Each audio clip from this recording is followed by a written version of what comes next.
region's recovery process. Recovery and rebuilding were the main topics of yesterday's discussion, and we had a chance to cover aspects such as development strategies as well as taking particular actions. We got an opportunity to learn more about vision and approaches behind full-scale development on the example of Zangilan city.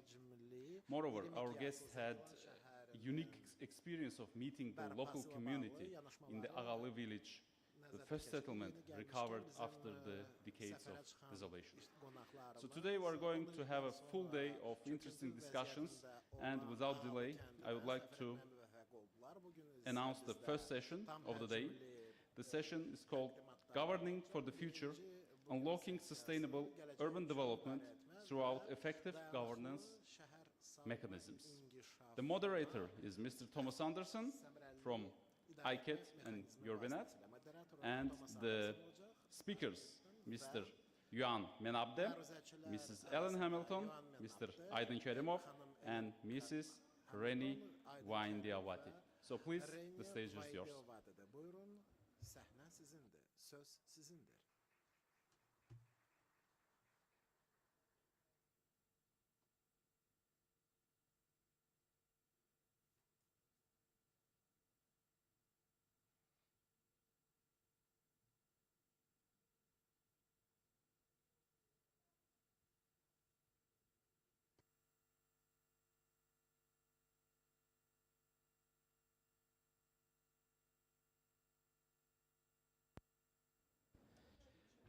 Good morning, everyone.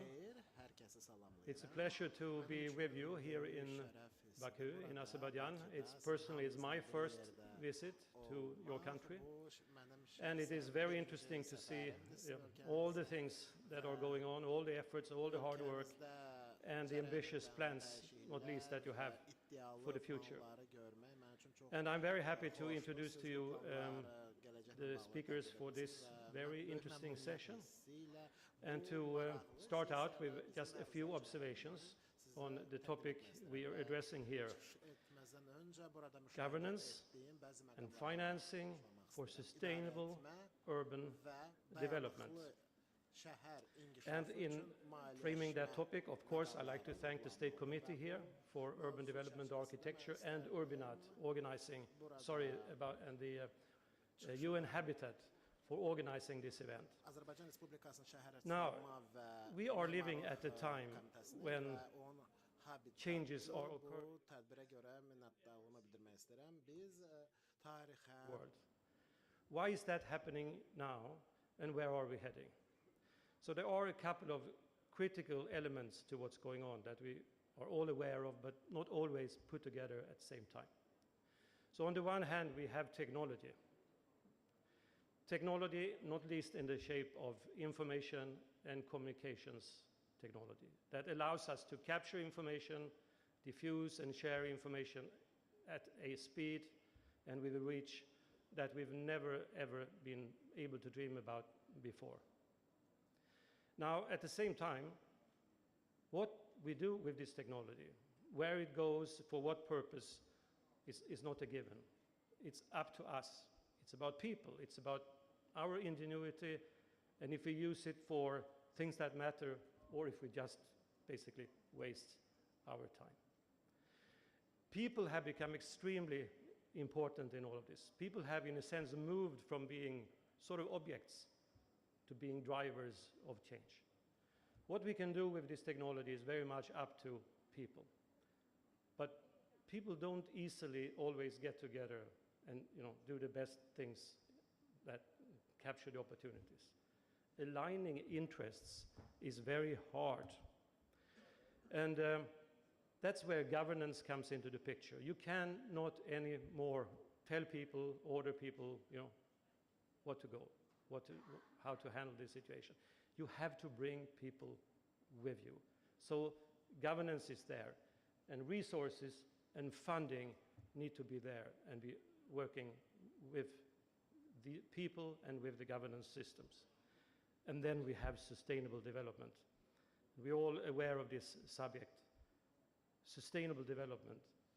We cannot consume our resources today and not managing for the future. For sustainable development, we have to have people come together in an orderly framework, managing all these different sort of aspects. So now we have the pleasure for this session to have with you 3 speakers who will cover different aspects of this. On the one hand, we have really the focus to start out with on the role of funding. Then we get to culture, which critically has to do with people. And then it's about how to handle the natural resources. When nature is getting out of hand, how can technology and governance help us out of that situation? All right, so to start with, I have the pleasure of introducing to you Ellen Hamilton. She is a senior advisor at the World Bank. She has been active with the issues we're confronting here for 25 years, so she's seen a lot of the changes that have gone on over the years. Mrs. Hamilton, please.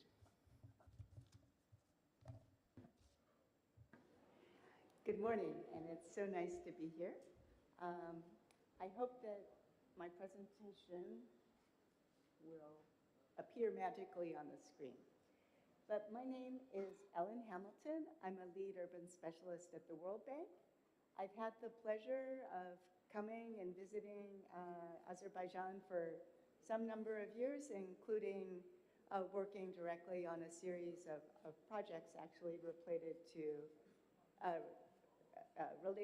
internally displaced people. So this is a country that has seen a lot of change during the past few years.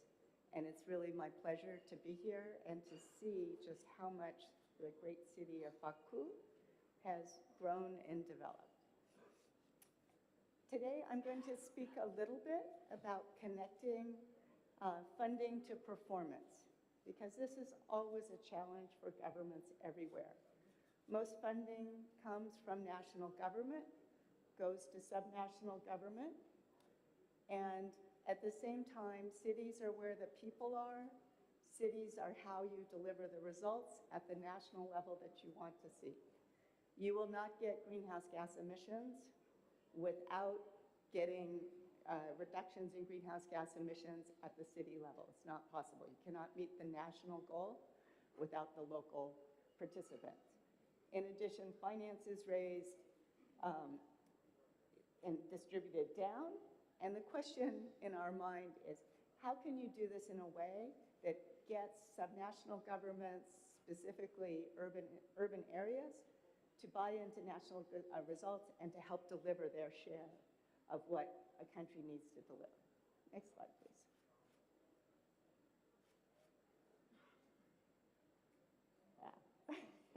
Okay, maybe we can go to the next slide, please. So,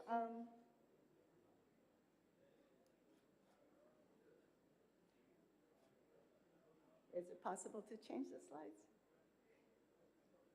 As one small example, I won't go through this, but basically, when you're working at a subnational or local scale, you need to work in an integrated way across different sectors. So in the case of emissions reductions, for example, which I know is a priority here and in many other countries, you need to address the buildings and their energy efficiency. You need to address the spatial form of the city. It actually matters how cities and urbanized areas grow. Thank you. You need to invest in transport. You will not get low carbon results if everybody's driving a car. And you also need to look at the main things that subnational regions, cities do, which is to deliver infrastructure and services. Next slide, please. Oh, no, now I can do it. Sorry. Oh, can we? Now we have too many of us doing this. So. I won't go through this, but this is the basic problem. So you have central government, and money and TA needs to come down. Money and capacity building support for change at subnational level and for doing things at subnational level needs to come down to the subnational governments. Subnational governments will use this support to implement sub-projects, and by doing so, they can contribute to both the national higher level goals, but also to improving the lives for their citizens. This is the kinds of results that you need will not be achieved by investments alone. You also need a good enabling framework. So you need to think about planning, you need to think about finance, you need to think about institutions and capacities. And then those things are how you deliver. In this case, I've taken the result of related to climate. You could take other results, but either mitigation or adaptation. So what are some of the key design features for doing subnational based projects where subnationals are incentivized through national programs to better contribute to national objectives, usually by improving their performance as well as their soft performance as well as their investment performance. So you need you need the planning, you need the financing, you need the institutions, but you also need to have results that are measurable and monitorable that you can use to evaluate not just the baseline, but the performance. You need to have clear targets, because if cities don't know or subnationals don't know what they're supposed to do, they will likely not achieve it. And then you need to support with capacity building, because the objective for most governments is for all subnationals to be successful. And this means supporting with capacity building and incentivizing. Usually this is money for investments. And then you need a system to assess performance. So some sort of performance assessment to determine whether or not the subnationals met what they were supposed to do, and if so, they would likely get more money. That's the usual way that these subnational performance-based projects work. One example, which is right next door, or not far away in Turkey, is a program that we've done with, it's a series of projects, so 3 projects in a row. The Turkey Sustainable Cities Program. It's about $700 million total for the 3 programs. And the objective is fairly simple. It's to improve planning and access to services in Turkish cities. How? So it has 2 main elements. One element is support for planning and grants. One element is support in order to plan better and to better identify the capital investments, including capital investments that are more resilient and also contribute to greenhouse gas mitigation, things in transport, water and sanitation, energy, disaster risk response for example, fire stations, social infrastructure. And these 2 are linked together in this series of projects. I can see I'm running a little late on, or a little low on time, so I have just 1 or 2 more examples. Another example is at the city level, because you can do this at the national level, and you can also do this at the city level. So in the case of Casablanca in Morocco, we have a $300 million performance-based program, where the government has borrowed money from the World Bank to support a programmatic approach to Casablanca to help them to improve their performance, and specifically their ability to invest, to improve their business environment, make them more attractive for business, to strengthen their resilience to climate change, and to enhance services, basic access to basic services for the local population. And once again, you have this blending of the soft and the hard. So there's support to Casablanca to do what they need to do with their capacity in order to, for example, improve the business environment. to improve their revenue generation. So in Casablanca, thus far, the city has increased its revenues by 22%. And as another example, on the business environment, they have reduced the time to get a building permit by 39 days, which is a lot if you're a business trying to get a business permit.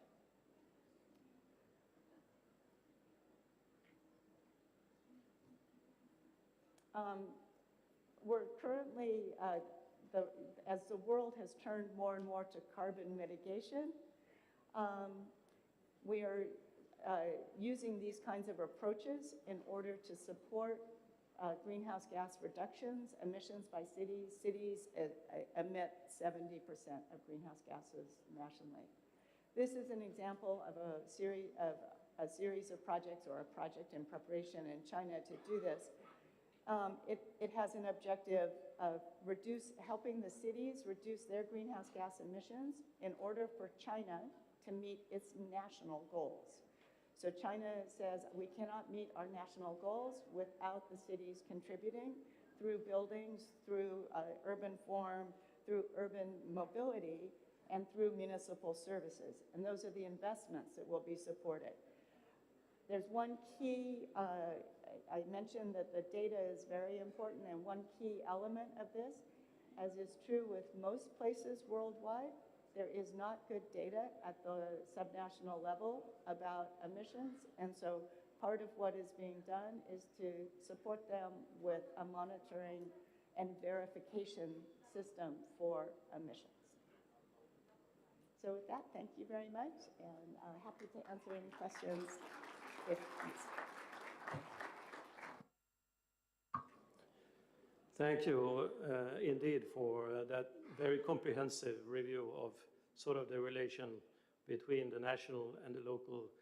And we'd like to hear more in due time and discuss the key success factors and what can also go wrong, how we handle this. So thank you so much for that. Now I have the pleasure of introducing to you Mr. Aydin Karimov. And he's the special representative of the President of the Republic of Azerbaijan in Shusha district. Obviously, he's a very experienced expert, as well as policymakers, and with a very important portfolio at hand. So look forward to your presentation.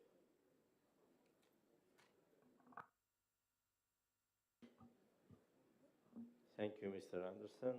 Ladies and gentlemen, welcome to NUFA Second Forum.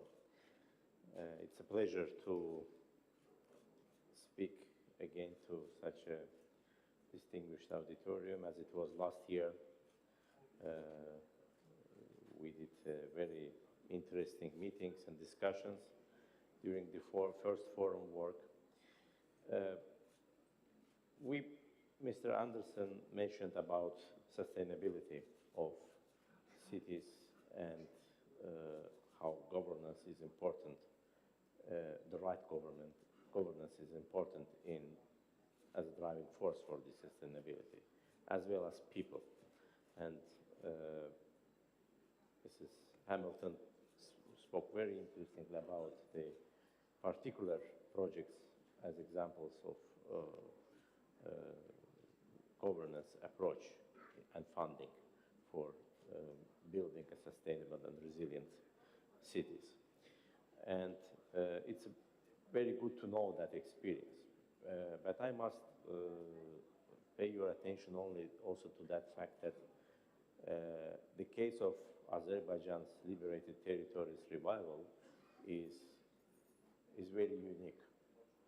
We returned to our lands after 30 years of occupation, and we found a big disaster there. We have seen ruined cities, villages, infrastructure, historical monuments, and the task was really challenging and tough, both from time point of view and also from resources point of view. No one of us had any experience in that. I must say, even in the world, it is maybe first unique case after the Second World War, post-war conflict rehabilitation. So with the very strong support of our leadership, we dedicated full our time to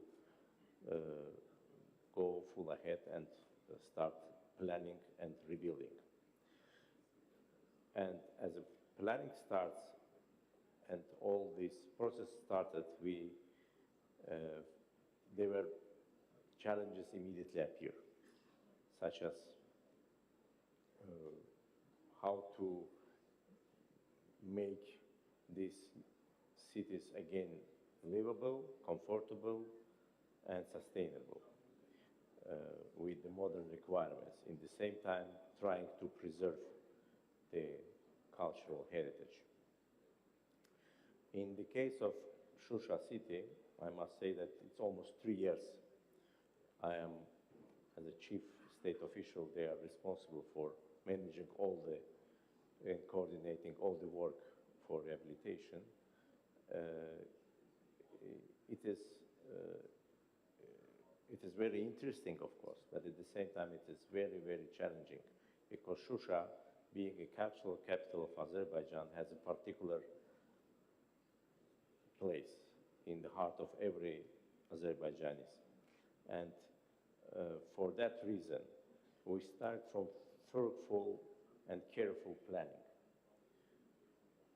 The city was of course, let's say, under some bad implications of the occupation. Many buildings and monuments were destroyed. However, still had its pattern, still had its the street structure, the landscape.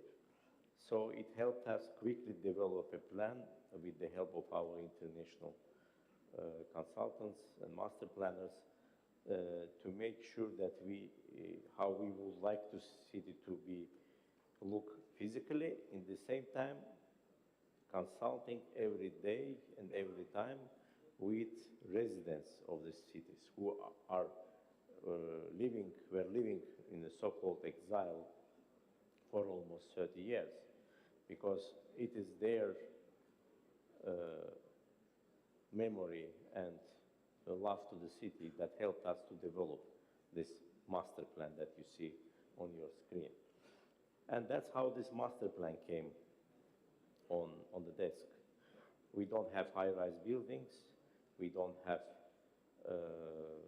much construction sites, but we have, I believe so, that we have a plan for livable, sustainable, in the same time very small-scale city, because it has natural borders, where we have both some multi-story buildings, 5, 6-story buildings, in the same time single houses.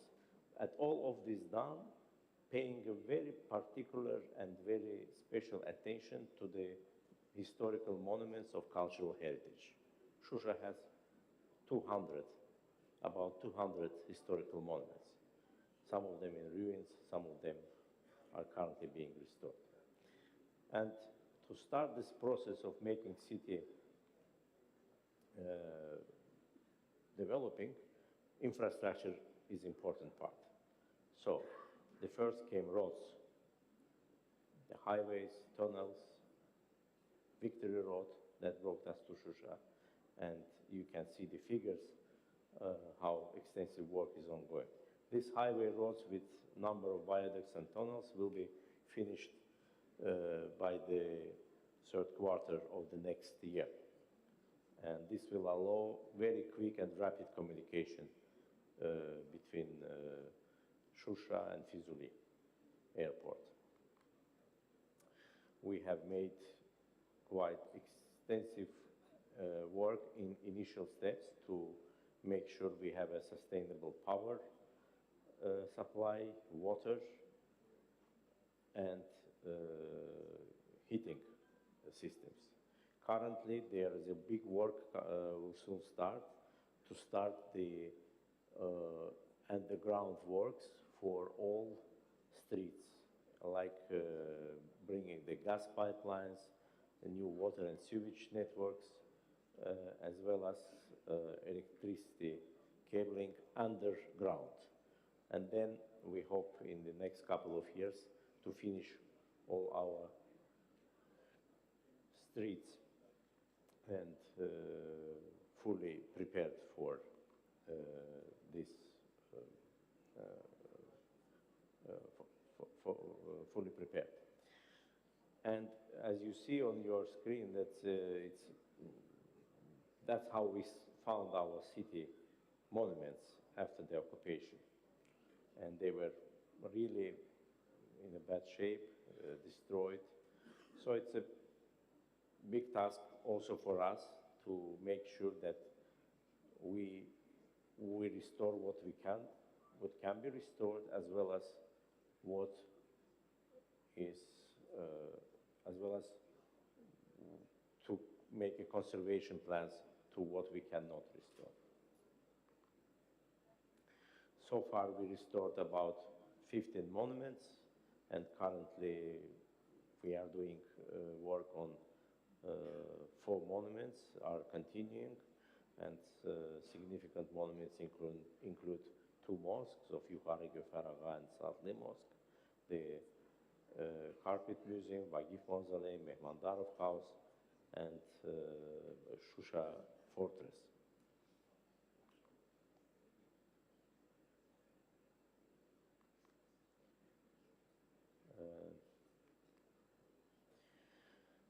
Well, with the master plan, I would like to give you some feeling what the city will be.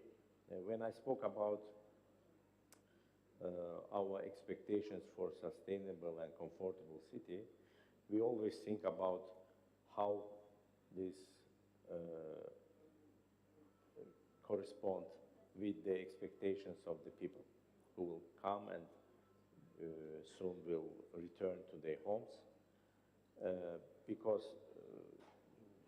whatever plans we do, even we do the best plans, they can be very simply by just pictures if we don't have people, the residents, who will really make them livable. That's why we always in touch with various groups of people, agencies, and we developed together with our master planners from Chapman Taylor of UK every quarter's plans, very detailed. You can see that we have all buildings facades were thoroughly designed, and to be able to match the pattern of the architectural pattern of the city, the historical pattern of the city. And here, for example, is one of the central street, which is now under already construction, and it will look like this, hopefully by summer of next year. Of course, important part is historical district, where we have a kind of number of vernacular or traditional housings, which are neighboring also some important monuments. And so we tried to show examples how they will look like. It will include private houses for residents who will come back and will have the right to get back to their homes. But because Shusha's special,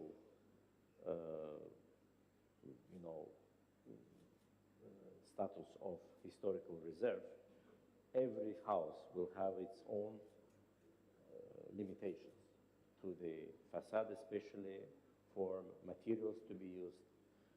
And we believe that is what the people are expecting, and both people who will be residing and who will be visiting the city.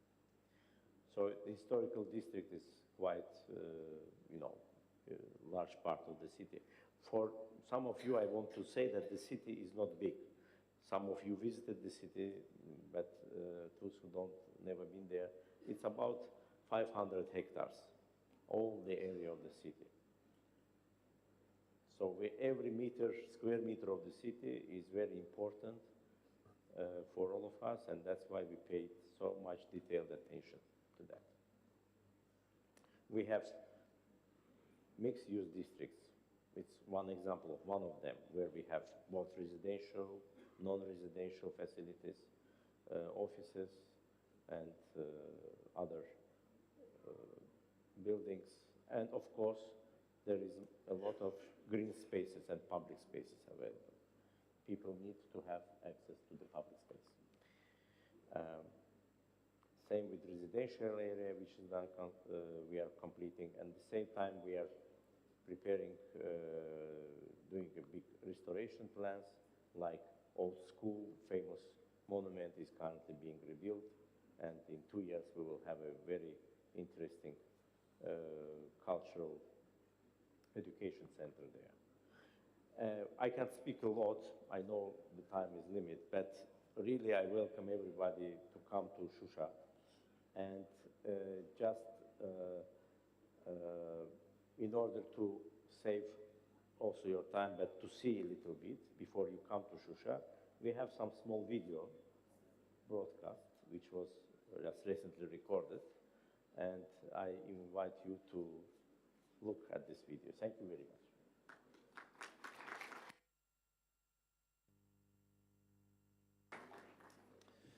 So thank you indeed. That's an amazing sort of review of how culture, people, and planning need to go together.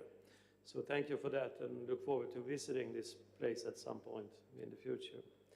So now we're shifting a bit the focus. Okay, I see the video is all right. Okay.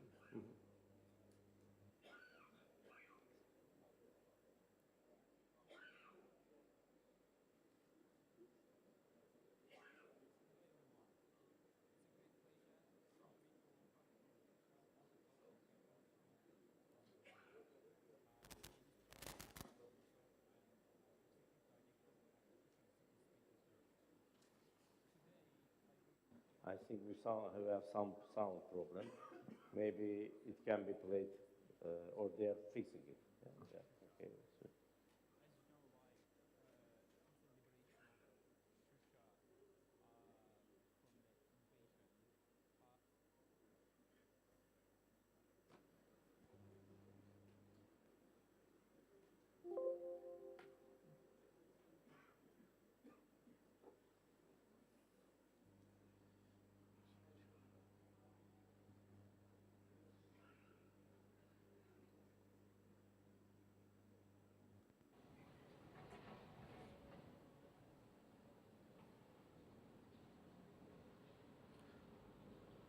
Hello everyone.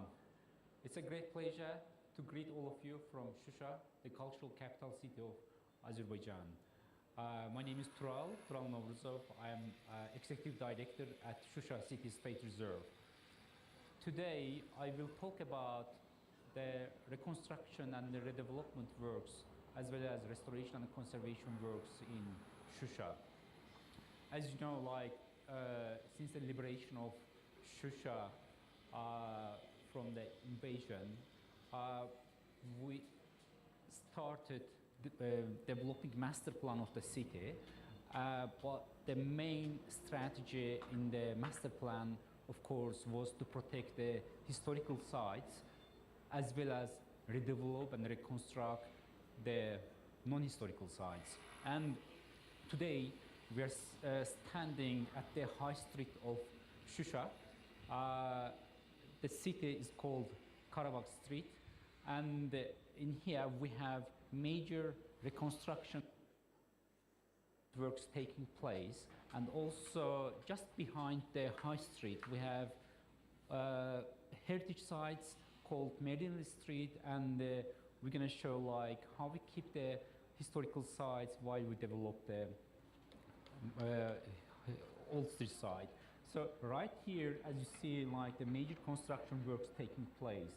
Before, during Soviet Union time, there were Soviet-style 4- or 5-story buildings were standing here, and of course their architectural pattern was not aligning with Shusha architectural patterns. So, and they were demolished, and right here we developed new 4 or 5 story buildings, but they are the outlook of the buildings are designed with Shusha architecturals, with Shusha stones.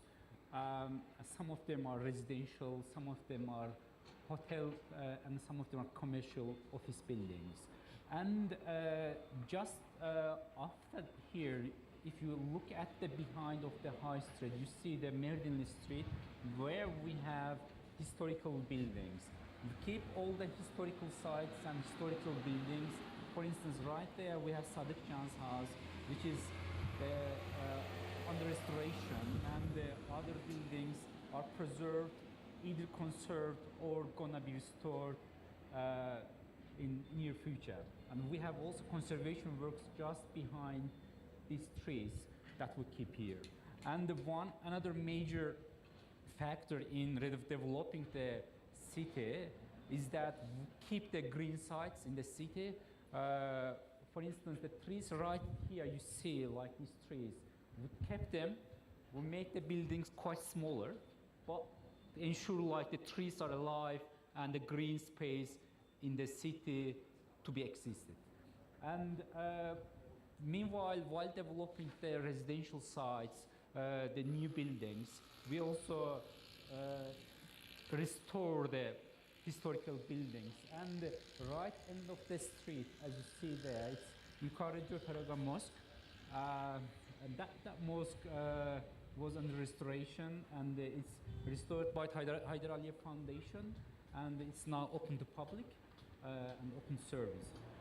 And right just here on the left side here, you see Aşağı Cöferaga Mosque, and that mosque is under restoration, and quite soon its restoration works will be completed as well. As you see, like this street is one of the main streets, main projects in the Shusha taking place. Although the project itself started in less than 1 year, it's quite fast, quite quick. The projects, day and night, the people working quite hard. And one of the main elements of this street is that buildings are developed in public-private partnership framework. So as you see here, we have private investors aligned with Shusha State Reserve and developing these buildings. So we estimate like quite soon, early next year, all the major construction works in this high street, in Karabağ Street, will be completed. And as soon as the construction works completed, then we will start developing the street itself to ensuring like it's gonna be green space with ecological elements in, and to ensure like it will serve to the public in the best possible ways.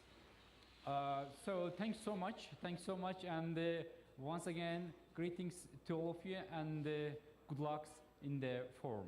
Thanks so much.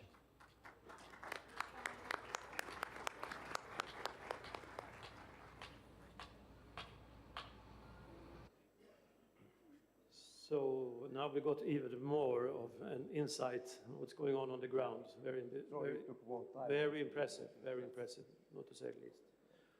All right, now we're changing topic a little bit here.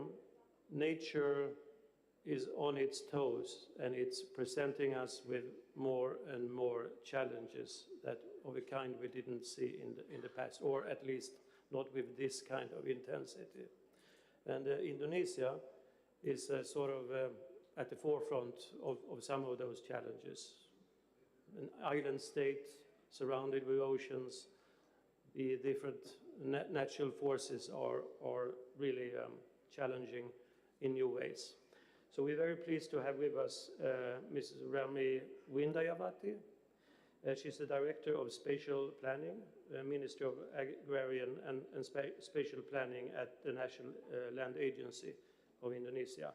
And the topic here is disaster mitigation through spatial planning, lessons learned, including on governance.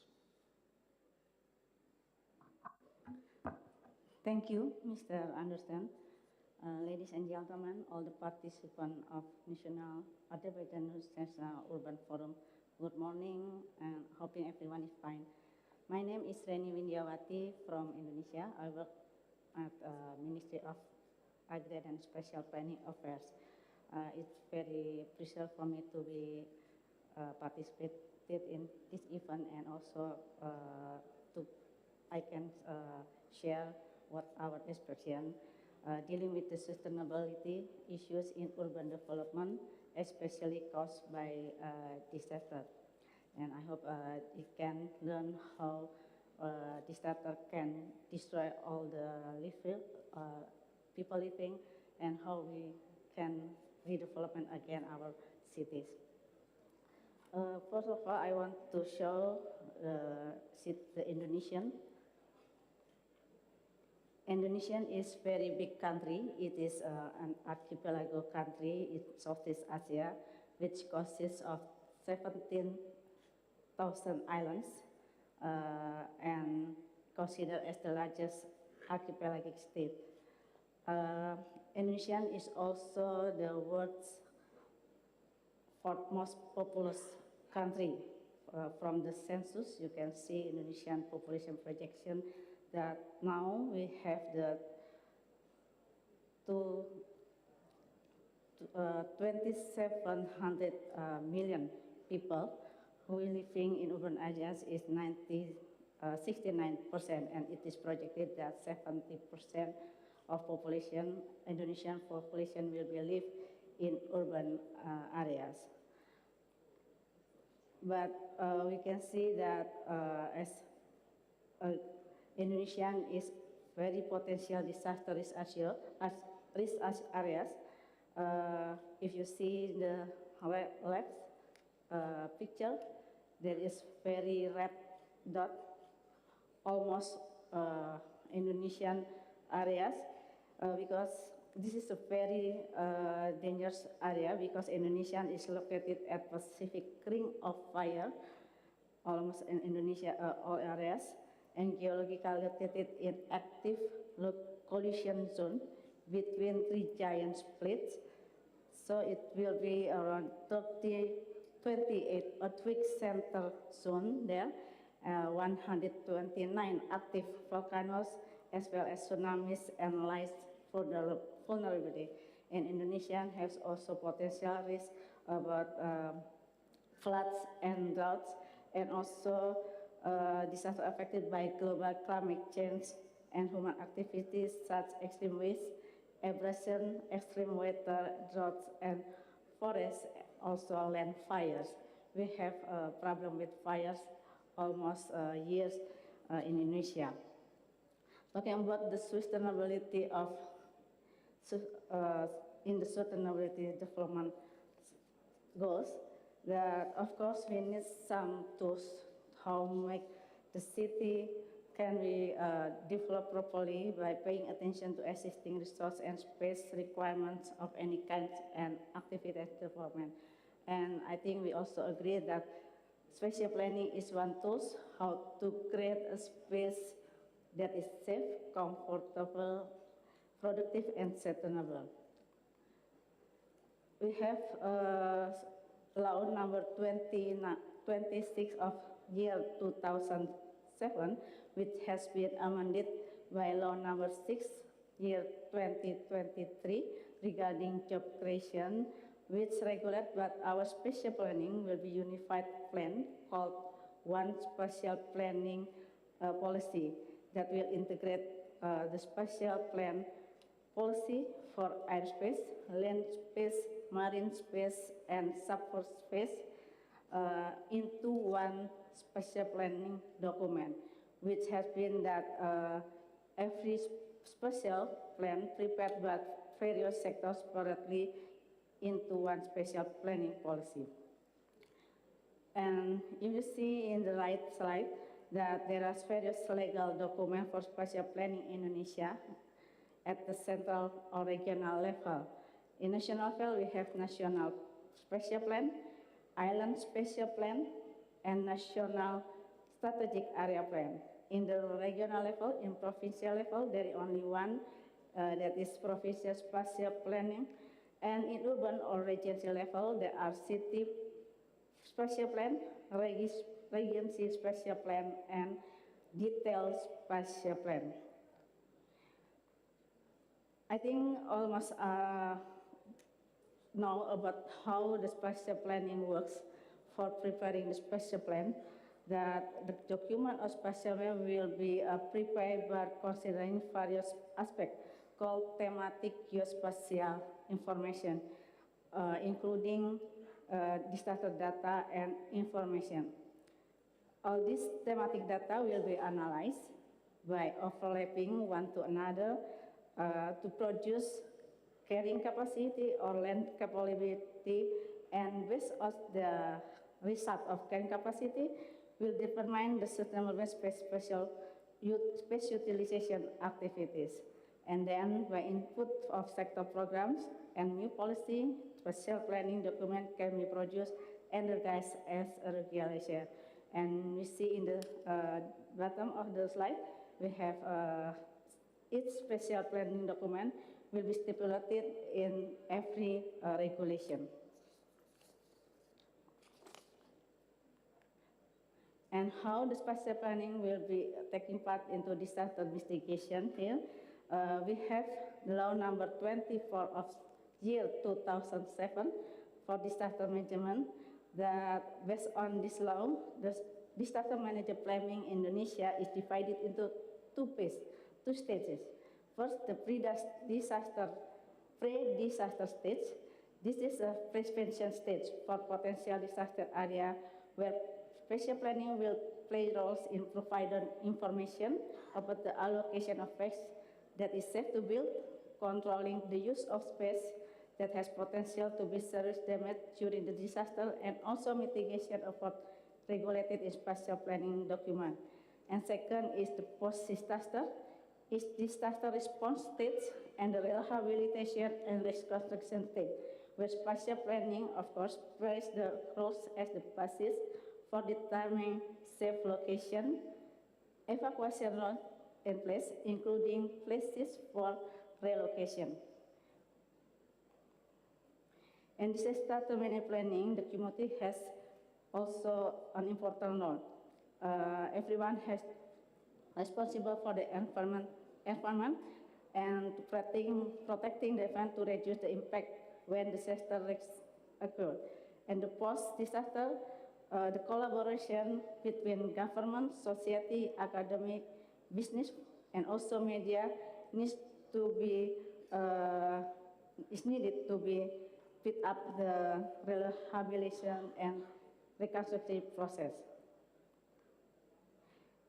And regarding the disaster management mitigation through spatial planning, Indonesia has experience in handling disaster, starting from the Aceh earthquake and tsunami in 2004, Merapi eruption in 2010, and the last is Palu multi-hazard disaster in 2018, and there are more small disasters during these 20 years.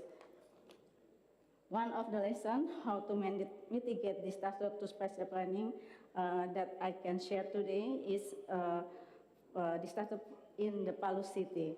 At 28th of September 2018, it's already 5 years from now, there are several hazard disasters that occurred in Palu city and the surrounding that were interrelated and continuous. You can see in the picture, in this city, there are many hazards there. There are many disasters there. 7.4 magnitude earthquake hit Palu city and then triggers the tsunami, which were generated by submarine landslide. The earthquake also triggers massive liquefaction at Balaroa and Petobo area. quick response of that, the President issued a formal President Instruction number 10 of year 2018 regarding the acceleration of post-disaster rehabilitation and reconstruction of Sulawesi Tengah province and other impacts area that will give how to develop again the Palu city to be what we call build back better. Various ministry and agencies that are responsible to disaster response. So 1 minute now. Okay. I think the Ministry of Agrarian and Spatial Planning is responsible to providing land acquisition, relocation to develop spatial planning based on disaster risk reduction. And here are that how to make the front zone area. This is making which are the critical area and which are safety area. And this zone front area, it be the basis to master plan and it be the basis to review of document spatial plan. And this is how to the zone area, front zone area, it's signed all the minister and the local government.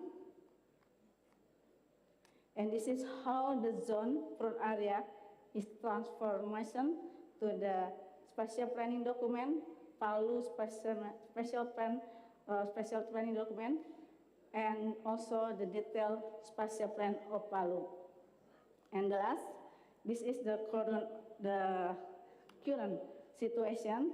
You see in the Balarwa, there is a liquefaction, and now it's already developed as green space area, and also the Leo Bridge that destroyed by the earthquake is still developing to be built again as the bridge. I think that's all. Thank you from our experience.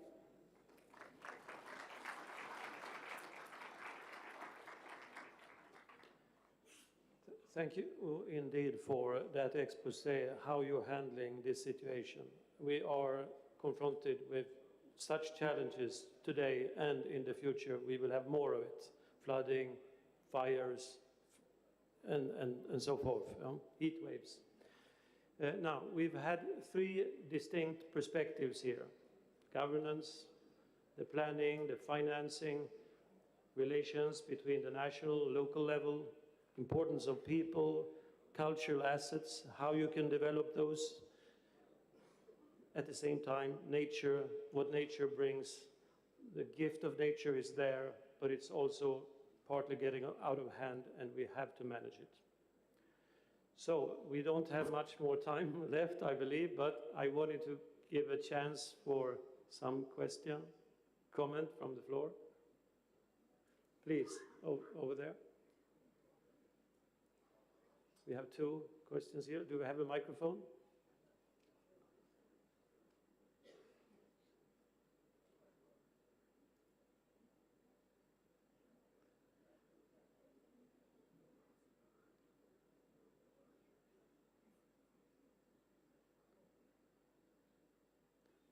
Do we have a microphone?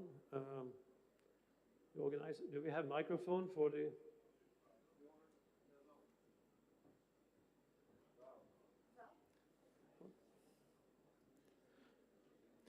We have two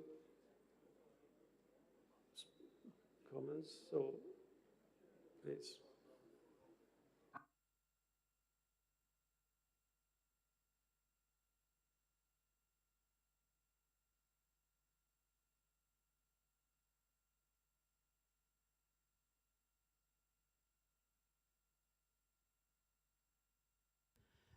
Thank you so much for this presentation.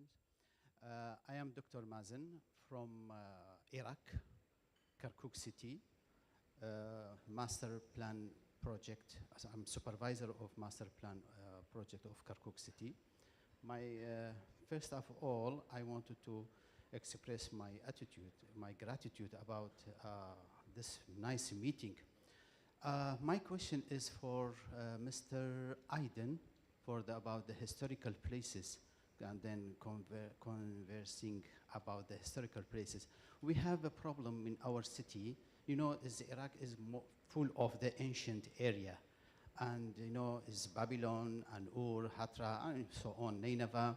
So with the master plan, when doing that, but we have discovering the ancient places, but buried is not appear. So most of them is buried. So after doing the, look at the same as doing the hospital, while doing the project, we find there is the ancient places and materials there.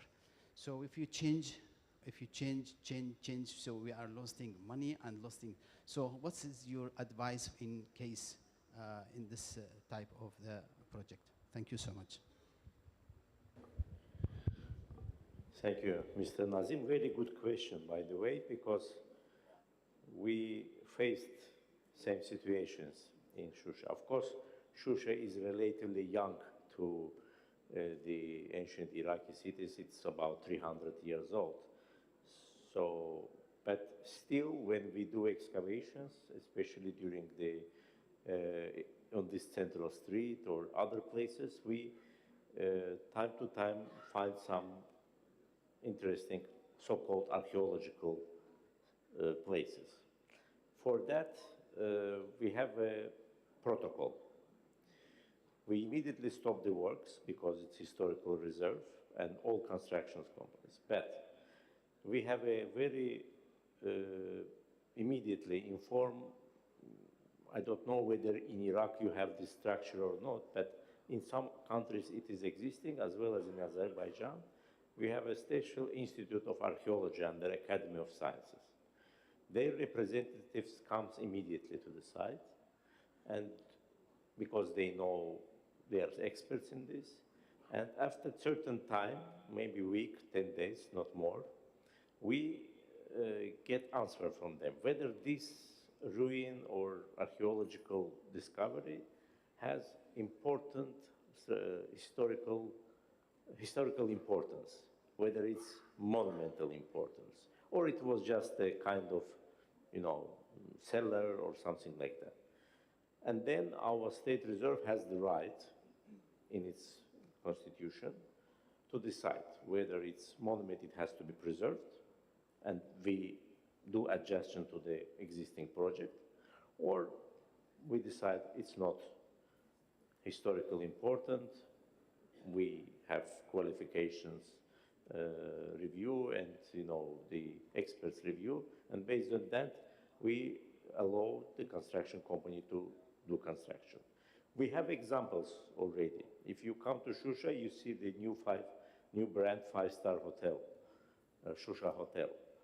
When the work started there, the underground excavation was discovered a very nice ruin of arched buildings. And it was discovered that it was the armory ammunition storage of late 18th, beginning of 19th century of Ibrahim Khan. So it was our very strict decision that the project has to be adopted. But thanks, because when you have a very good project teams on site, being construction, as well as designers, they can quickly adapt the design at this early stage, and they shifted the building a little bit, a few meters away. Now we have this structure incorporated in the hotel as a site. You can see it from the glass, from the top, and really it's very interesting how to match it. So I think this practice differs from country to country, but you can really find a way.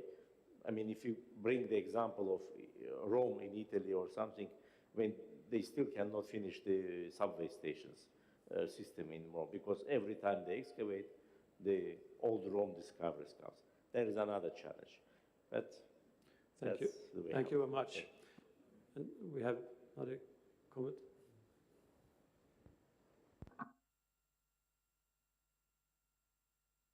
My name is Khalid Abdel Halim. I'm advisor to the Minister of Local Development in Egypt. Thank you for sharing the valuable experiences. My comment here is about that we have seen how public investments are very important for urban development and urban rehabilitation, whether by government resources, as the case in Shusha, or by development partner support, as the case of the World Bank. But the question here is how far we get on our agenda. Three things. Number one is asset management. I think it's very important to think ahead, even while rehabilitation efforts are going, is how to maintain these assets on the longer term and where the resources come from. And that relates to the other 2 points. Number two is adaptive reuse of monuments. It's very important that once historic buildings are rehabilitated, that they are not left as museums. Actually, they are lived and used and so on. And that relates to the third point, which is private sector engagement. And learn from experience, it's very important when governments invest their own money or other monies, is to also think of engaging the private sector early on in the process of co-investing with them and taking part in the adaptive reuse of buildings. I don't know whether Mr. Aydin can share their thoughts about that or not, and to take this into consideration. Thank you. Excellent. Do we have one or two final questions, comments to collect? Nobody else eager at this point? Okay, so Ellen, would you like to respond to this? Ellen?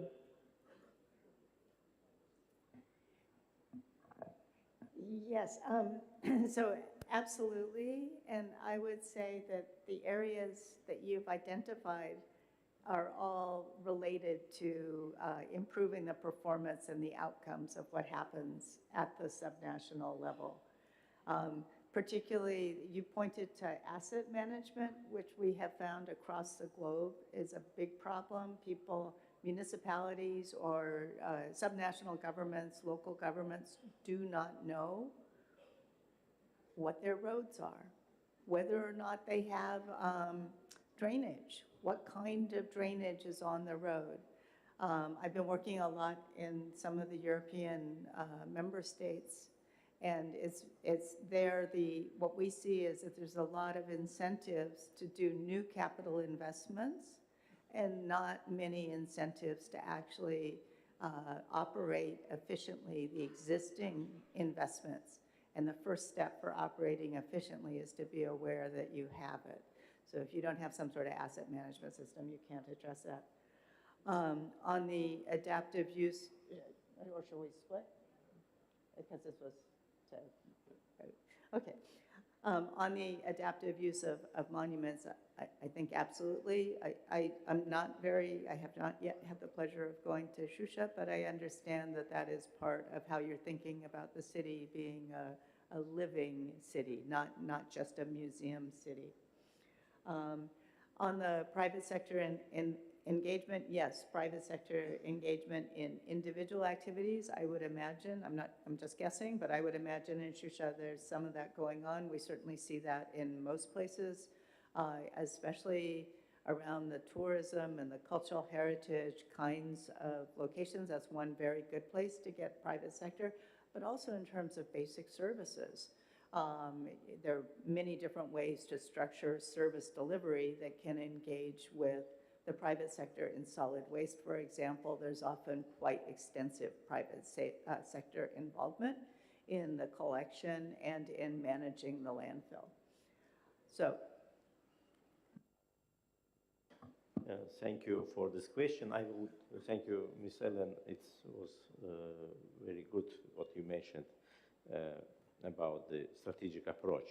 Giving to the example of Shusha, and I think it is maybe important to mention that for historical cities, you need not only the restoration or conservation planning, you need a management planning. And that's what we started to develop from the first months of our presence and working there. Currently, we have a scratch of the management plan, which allows us, and it's under development, we work with international consulting team for that. It allows us really to decide with every particular monument what content of this monument will be. If we restore it, will it be just a standby building with some, restoration patterns, or it has to be dynamic, not static, but dynamic. So we prefer a dynamic approach to every monument. If we don't know what will happen with this building, we leave it for the next stages. We do conservation works, and then we leave it for the next. We have private sector involvement in that. These management plans allow us to manage these properties very efficiently, I would say. Yes, we are at the beginning of this process, but we are already have great examples of cooperating with private investors. Without single penny from the state budget, we get the building restored, the monument restored, and use that, for example, as boutique hotel. The one will be opened by the end of this year, by the way, in Shusha. Very beautiful example, and many, many of that. So just be creative and work, and private sectors involvement is very important. Our aim, when we speak about sustainable cities, is to also include the understanding that the cities should be less dependent on the government budget. They have to be self-financing and self-sustainable. This is our mid-term and long-term goal. Short-term, yes, CapEx is a state. All expenditures at this moment are done by state, but we are moving forward to the large private participation. Thank you. Thank you, indeed. Mrs. Winderyard, I wanted to ask you, because also in the case of the natural disasters, there are so many different aspects that have to come together. The governance challenge is phenomenal. There is also the private sector, there are the local communities and all that. So how do you succeed in coming about, to build the defense system that you're working on? Okay, from our experience in Palu, when the disaster occurs, there are many private or want to share gifts helping to develop. But I think I agree with Mr. Khaimov that the basis is the government has to lead the first when we have to redevelopment at the first time. Until that, maybe we can share to the private sector to give investment or to give the construction to build more better for the urban areas. I think so. Thank you very much. I think we're coming to the end of this session now, and that we are sort of landing in a kind of picture here, in a kind of context where there are so many competencies that need to come together. And there is the state and the responsibilities of the state and the planning and the incentives and those mechanisms. And at the same time, action and collaboration need to play out at the local, the regional level. And there we have the financing, we have the culture, we have the people, we have nature with all those challenges. So it's a formidable collaboration challenge, but it's also a major opportunity due to all those sort of competencies, finding new platforms and new ways of realizing value while meeting with those challenges. So this is what we have to work with, and to manage that, we have to exchange experience. We have to also, between cities, between countries and so on, find a way of working together constructively, getting out of conflict, of interest pointing in different directions, aligning interests, and having people come together to manage for today and for the future. And I wanted to thank the panel for excellent, sort of different complementary contributions, and thank you all.